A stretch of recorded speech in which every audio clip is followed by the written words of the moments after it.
ఈ చారు పిండి ఇంకా పేరు ఇంత ఈజీగా చేసేది.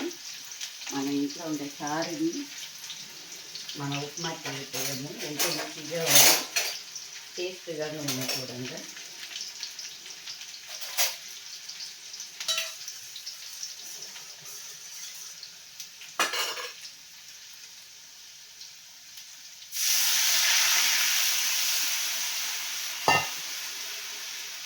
ఎంత చారు అంత చారుని మన ఉల్లిగడ్డ వేయించి పచ్చిమిరపకాయ ఉల్లిగడ్డ వేయించి చారుని పోసి దాంట్లో ఇంకా బెల్లం కొంచెం కావాలి.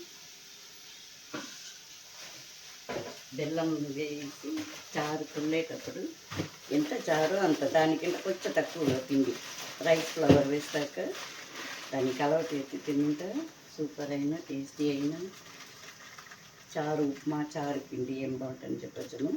నా సౌండ్ తెల్లవారికి